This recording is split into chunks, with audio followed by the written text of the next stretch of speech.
Part of the responsibility of being a parent is, unfortunately, is to not trust everything your doctor says and to understand that the medical... So part of being a responsible parent is not trusting everything your doctor says. Here's what RFK said, kind of speaking to this topic, which I was happy to hear him say, but let's just listen to what he had to say about should parents trust their doctors blindly? And here's what he said. Part of the responsibility of being a parent is, unfortunately, is to not trust everything your doctor says and to understand that the medical... So part of being a responsible parent is not trusting everything your doctor says. And, you know, all through COVID, people wagged their finger at you and said, don't do your own research. And that was because if you did do your own research, you would find out that if you looked into the COVID narrative even a little bit, you would find out that they were lying about everything. Not only funding of the virus, creating it as a bioweapon by the United States government and Dr. Fauci funding it. They were lying that it came from a wet market, that it didn't come from there. They were lying about that. They called you a racist if you questioned that. They were lying about herd immunity, natural immunity. They lied about the vaccines. They lied about masks. There wasn't a thing. They lied about lockdowns. So that's why they really had to push that, right? Is because if you did look into it, that you would find out they were lying. And that's kind of what he's speaking to right there, that you should question your doctor because your doctor's not questioning the establishment. Yeah, I think that's fair. I mean, I think a lot of people just would walk in and not even ask any questions, and doctors are in a hurry and they're not going to spend that time. And if you don't ask the questions, they're not going to necessarily answer them. I mean, after the way doctors, for the most part, behaved during the pandemic, I mean, it's the biggest problem I see. The most common question I get is, who can I trust? Where can I go if I get sick? If I have to go to the hospital? I mean, people are terrified to go to the hospital and they don't trust any doctors. I have my special list of trusted doctors that people really like, but yeah, it's hard. I mean, I still hear about doctors, you know, just having visceral reactions if patients ask them about ivermectin, or, you know, poo-pooing them if they think that they might have had an injury from the vaccine. It's still going on. So, well, he had a little bit more to say. Let's listen to the rest of this quote. That doctors have been co-opted by the medical cartel. That the medical schools are now run by pharmaceutical companies. They're funded by them, and that the doctors believe mainly what they're doing. They're also heavily compensated. A typical pediatrician's office makes about 50% of its funding comes from vaccines, not actually from selling the individual vaccines, from the traffic. I mean, when I was a kid, I went to the doctor when I needed stitches, and that's it. And today, every kid goes to the doctor at least 10 times to get their vaccines, and that foot traffic in and out of the office is a major part of the business plan for the pediatrician office. And they're also then rewarded by Blue Cross Blue Shield, which has a reward schedule for pediatricians who vaccinate 80 or 85% of the kids in their office, get these giant bonuses. I think $40 or $400 per kid, huge amounts of money, you know, hundreds of thousands of dollars that they make, making sure that 85% of the kids are vaccinated. And that's why they throw you out of the office if you fight back. It's not because they care so much about your particular kid. It's that you'll throw off the metrics and you'll lose them their bonuses. And so they, you know, and those schedules have now been published, so people can actually go look at the Blue Cross Blue Shield schedule, and you can see what your pediatrician is making. It's huge amounts of money from complying. And so, you know, they have these perverse incentives that make it so that they're not really treating your kid as an individual patient. And so your job in a democracy, in today's democracy, is to do your own research. And that's hard to do, but you need to do it to protect your child. And so, you know, that kind of frank talk about our medical system is what attracted many people to RFK, and you know, why the Maha movement is so strong. How would you assess how RFK is doing? I know it's early, but how would you assess how he's doing so far? Well, if you follow me on X, you know I'm a little bit disappointed. I feel like the focus has been on food. I feel like we've got to address COVID. We've got to address the shots.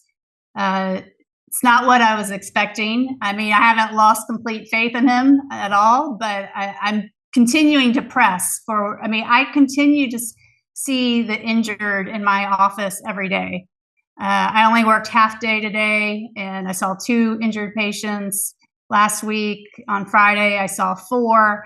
I mean, and we're 4 years out from this thing, and 25,000 children a day are getting the latest version of the COVID shot. 9.5 million children in America have gotten the latest version of the COVID shot. Oh my God. And it's just shocking to me. I've been looking at antibody levels to spike protein in these patients. Well, here's what you tweeted out. Yeah. So you said, I just went over spike protein antibody levels in my patients. Can you explain what those numbers mean? So we don't have a test for spike protein, at least publicly available. So the best we can do is look at the antibody level. So it's the reaction to spike protein. It's a little bit muddy. It's hard to say, okay, this definitely means that you have spike protein.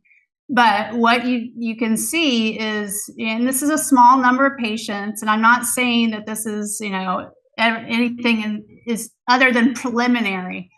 But yeah, the antibody levels in patients that have not received these shots are significantly lower. So that on average about 1,300 if you had no shots. And if you had 1 or more shots, and it varies, I had some that had 4 shots and some that only had 1 shot in this pool of people. The average is 13,000. And the other thing is some of these patients are that greater than 25,000. So we don't even know what their levels are because they have exceeded the upper limits of the test. So that average could be even higher than that. It's just not a subtle finding, and it's concerning. So, and the spike protein is what the COVID shot is. That's what you're basically being injected with, the spike protein, and that your body then creates antibodies to that spike protein, right? Is that yeah. So you've got the mRNA is delivered into the body, it's injected. It goes to the cell, it enters the cell. It doesn't go in the nucleus, theoretically. It stays in the cytoplasm of the cell. The ribosome takes the mRNA and it uses that to create spike protein. Spike protein is then presented to the outside of the cell, and then the antibodies form against the spike protein that's presented on the outside of the cell. And so the problem with the spike protein is? The spike protein is what causes all the inflammation, what causes the microclotting. It's the pathogenic portion of the virus. And so they're finding, like Yale just did a study going off the doctor who treated me, Dr. Yogananda's study. They are finding years later, sometimes 700 days later after their mRNA vaccine or shot, that they still have all this spike protein circulating in their body, causing inflammation, right? And that's not good, correct? Right. And this antibody test, it's not measuring the spike protein, but when the antibody levels are super high, it suggests that there's still a high level of spike protein in the body. And so this is why you need a long-term study for a quote-unquote vaccine like the COVID-19, but unfortunately they didn't do one, and here we are, like 4 years out from the vaccine being introduced, and so we're like right in the middle of a vaccine trial, except we're all the guinea pigs, everybody who took it, right? Because and we're still finding out what the effects are from these shots, correct? Correct, and they have 500 mRNA products in the pipeline. So more is on the way. That's and so what should someone now? I've been treated. I was given fluvoxamine and nattokinase and ivermectin, and I still take nattokinase and ivermectin on a daily basis. I feel better. I'm not as I don't have the waves of exhaustion or the shortness of breath. And I used to had a wicked occipital neuralgia. That's gone, thank God. I don't have the headache. So it seems like my symptoms have gone. What would should someone like me still worry?